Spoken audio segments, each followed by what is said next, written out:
देवगढ़ का नाम किसी मैप में ढूंढना मुश्किल है, लेकिन उसके पुराने हॉस्टल की कहानी सब जानते हैं। वो हॉस्टल जो अब बंद है, और उसका 13 नंबर कमरा जो किसी को दिया नहीं जाता। लेकिन यह कहानी आज से 3 साल पहले की है, जब 13 नंबर रूम फिर से खोला गया था और फिर बंद। आयुष शहर से गांव आया था। उसका एडमिशन कॉलेज में हुआ और हॉस्टल में जगह मिली। जब वार्डन ने उससे कहा, तुझे रूम नंबर 13 मिला है, तो एक पल को सभी चुप हो गए। क्यों, क्या हुआ इस कमरे में? आयुष ने हंसते हुए पूछा। वार्डन ने बस इतना कहा, अगर कुछ अजीब लगे नोट कर लेना और जल्दी बता देना। पहली रात सब सामान्य था, लेकिन सुबह 3:13 AM पर आयुष की नींद खुली। उसे लगा किसी ने धीरे से दरवाजा खटखटाया और बाहर कोई नहीं था। वो वापस लेट गया, लेकिन तभी एक बहुत धीमी फुसफुसाहट आई। तू भी चला जाएगा? आयुष ने खुद से कहा। शायद सपना था, और आंखें बंद कर ली। अब वो अकेला नहीं था जिसे आवाजें आती थीं।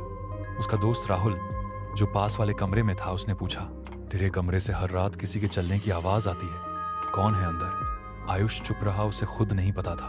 एक दिन अलमारी की पिछली दीवार के पीछे आयुष को एक पुरानी डायरी मिली। उसमें लिखा था, 13 नंबर रूम को बंद करो। वो जो आता है वो तुम्हारे जाने से नहीं रुकता। मुझे दिखता है आईने में, सिर्फ 3 पर समीर 2009। समीर कौन था? आयुष ने पूछा।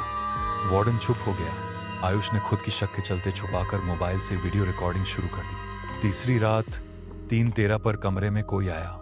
कोई दिखा नहीं, लेकिन अलमारी का दरवाजा खुद खुला और अंदर लगे आईने में किसी की परछाई थी। लेकिन कैमरे में कुछ नहीं था, सिर्फ आवाज, मेरी जगह तुझे क्यों दिया? आयुष ने कॉलेज की लाइब्रेरी से पुराने रिकॉर्ड निकाले। समीर शर्मा 2009 में उसी हॉस्टल के उसी कमरे में था।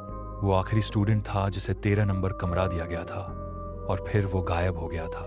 मिलने पर उसकी बॉडी हॉस्टल से 10 किलोमीटर दूर एक कुएं में मिली थी। चेहरे पर खरोंचें, पर मौत की वजह नहीं समझ आई। अब आयुष पूरी तरह डर चुका था। उसने वो कमरा छोड़ने का फैसला किया, लेकिन आखिरी रात में उसने कमरे को अंदर से बंद किया ताकि कोई बाहर से ना आए। रात 3:13, घड़ी खुद रुक गई। आईना फिर से धुंधला हुआ और उसमें वही परछाई आई, पर इस बार उस परछाई ने मुस्कुराकर पूछा, अब तू जाएगा या मैं रहूं? और वही आईना टूट गया। अगली सुबह कमरा अंदर से बंद था, दरवाजा तोड़ा गया। आयुष बेहोश था, बुरी हालत में। उसकी आंखों में आईने के टुकड़े चुभे थे, लेकिन उसके हाथ में वही डायरी थी जिस पर आखिरी लाइन किसी और की लिखी हुई थी, अब ये मेरा है। क्या तुम भी कभी ऐसे कमरे में रहे हो जहां कुछ अजीब महसूस होता है? क्या 13 नंबर कमरा सिर्फ एक कहानी है, या कहीं ना कहीं ऐसा कमरा सच में है? कमेंट करो, रूम 13 इज रियल अगर तुम इस कहानी का पार्ट 2 देखना चाहते हो। और अगर तुमने खुद भी कभी कुछ डरावना महसूस किया है तो कमेंट में अपना एक्सपीरियंस जरूर बताओ।